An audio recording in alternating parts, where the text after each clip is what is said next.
Excuse me, are you okay? You have been staring at that little piece of paper for 5 minutes. You look a little worried. Oh, hello. I am sorry. Was I staring? I guess I am a little worried. It is this form, this landing card. The flight attendant just gave it to us, and I have to be honest, I have never seen one of these before. Ah, the landing card. It is a standard form for international travel. You have to fill one out before you go through immigration control in most countries. Is this your first time traveling internationally? Yes, it is.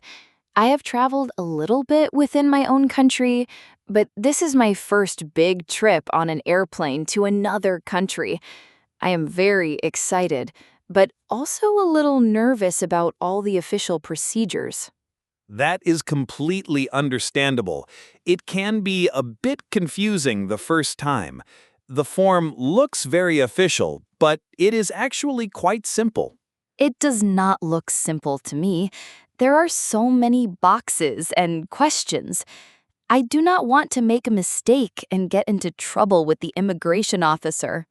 You will not get into trouble, but I can help you with it if you like. I have filled out dozens of these cards over the years.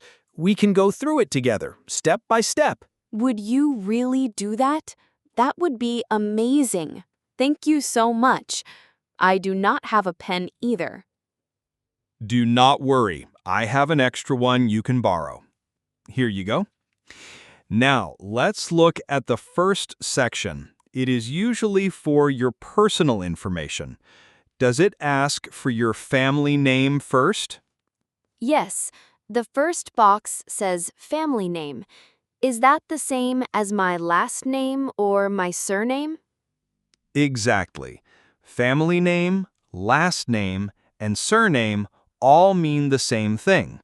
So you write your last name in that box.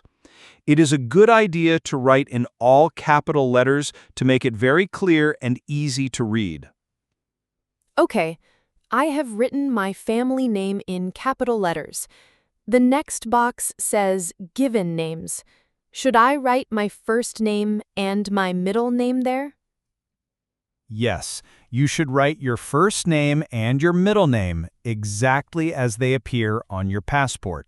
It is very important that the information on this card matches the information in your passport.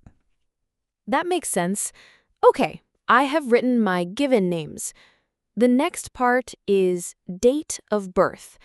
It has DD, MM, and YYYY. I know what that means. It is day, month, and year. You are right, so you just write your birthday in that format. For example, if your birthday is May 15th, 1998, you would write 15, then 05, then 1998. Perfect. I have done that. The next section is about my passport. The first box asks for my passport number. I am not sure which number on the page that is. There are a lot of different numbers. Let me see your passport and I can show you. The passport number is usually at the top right corner of the main information page, the page with your photograph on it. It is often a mix of letters and numbers. Oh, I see it now. It is right there. I was looking at all the numbers at the bottom of the page. Thank you. You are welcome. The numbers at the bottom are for machine reading. The one at the top is the one you need to write down. What is the next box? The next box says place of issue. What does that mean? Does it mean the city where I got my passport? Not the city, but the country. It just means the country that issued or gave you your passport. So you just write the name of your country there. Then the last box in this section is the expiry date, which should be right below the date of issue on your passport page. Okay, I have filled in all of my passport details now. This is much easier with your help. The next section seems to be about this flight. It asks for the flight number. Yes, they need to know which flight you arrived on. The flight number is on the boarding pass from when we got on the plane. Do you still have yours? I do. I kept it in my pocket. Let me see. There are a lot of numbers here, too. Is it the one with the 2 letters in front? That is the one. It will be 2 letters that represent the airline, followed by 3 or 4 numbers. For example, B249 or QF12. I see it. Okay, I have written that down. The next question is port of embarkation. That is a very difficult word. I have no idea what it means.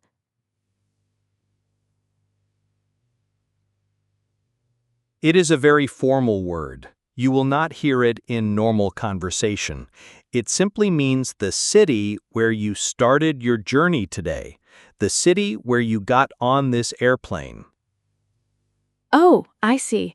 So I just write the name of the city we flew from? Exactly that. Just the name of the city is all they need. How are you doing? Are you ready for the next section? I think so. The next part asks for my full address in this country. This is a problem for me. I am a tourist, so I do not have an address here. I am staying in a hotel. That is what most tourists do. You do not need a permanent address. You just need to write down the address of where you will be sleeping for your first night. But I do not know the full street address of the hotel. I just know its name and the city. Is that going to be a problem? No, that will not be a problem at all. For tourists, writing the name of the hotel and the city is perfectly acceptable.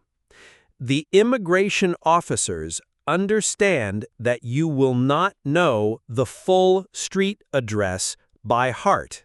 That is a relief. I have my hotel booking confirmation on my phone. I can check the name there to make sure I spell it correctly. That is a very smart idea. It is always good to have all your booking documents easily accessible. You might need to show them to the immigration officer. I will keep my phone handy then. Okay, the next section has a few little boxes to check. It is called Purpose of Visit. This part is to understand why you are visiting the country.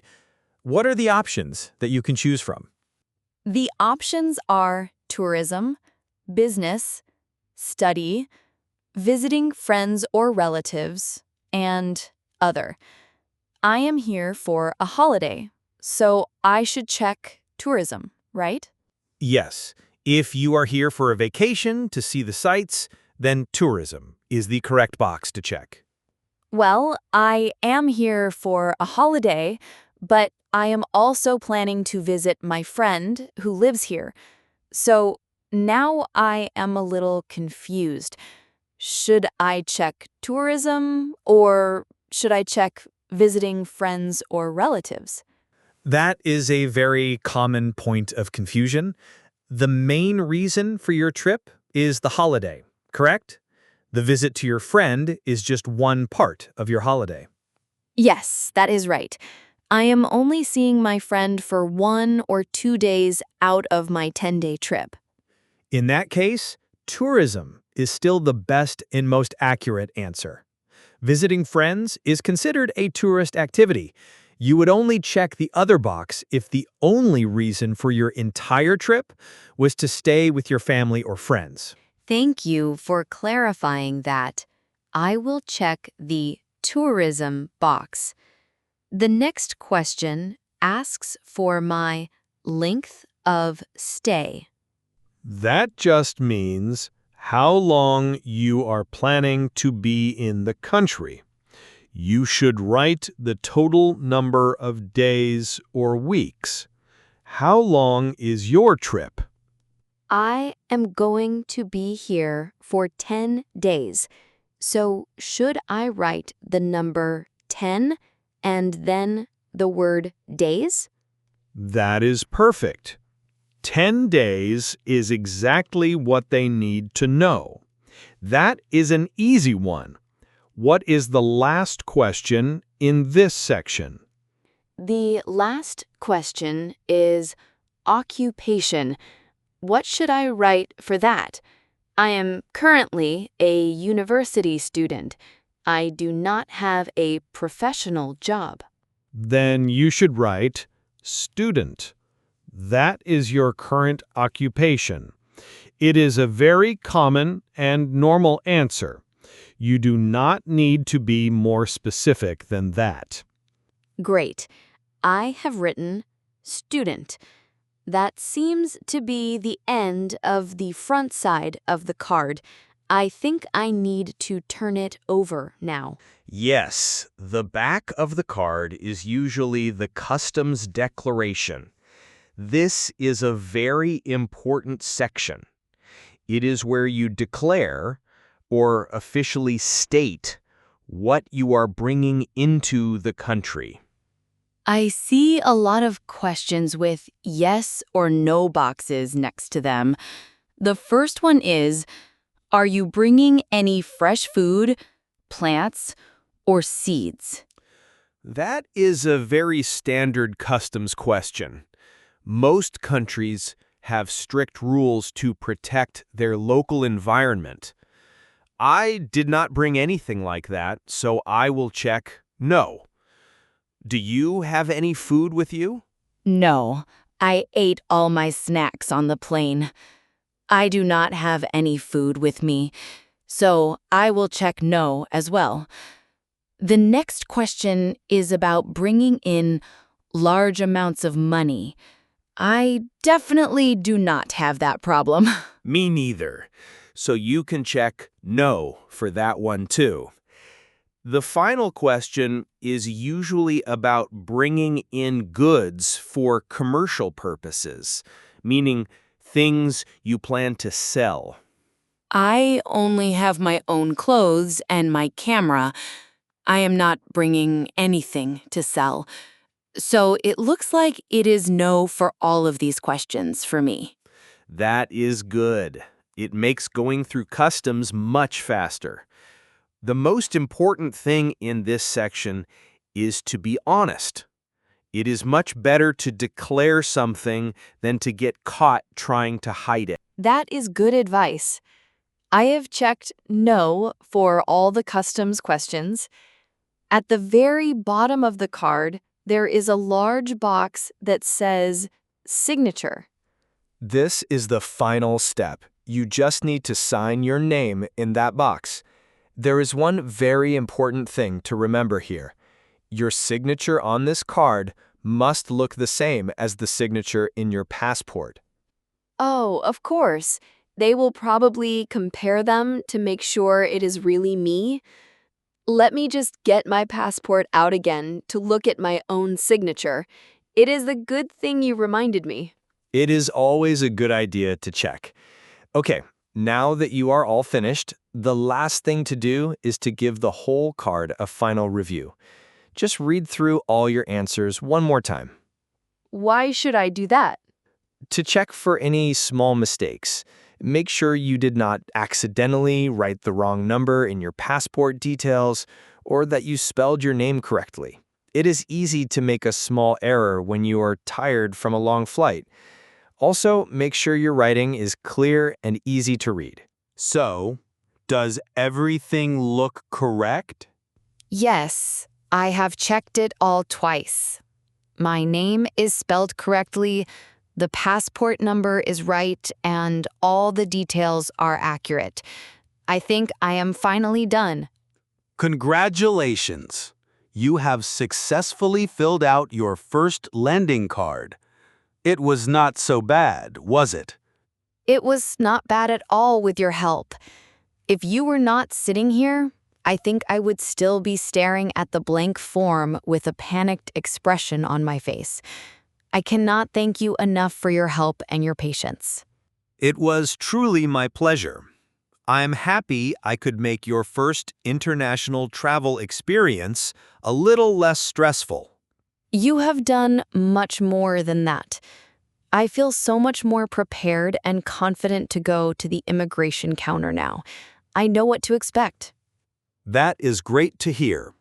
I am sure everything will go very smoothly for you. And just in time, too. I think the pilot is making an announcement that we are starting our descent. Yes, I can feel the plane starting to go down. Welcome to our destination. I am so excited. Thank you again, Amelia. I hope you have a wonderful trip.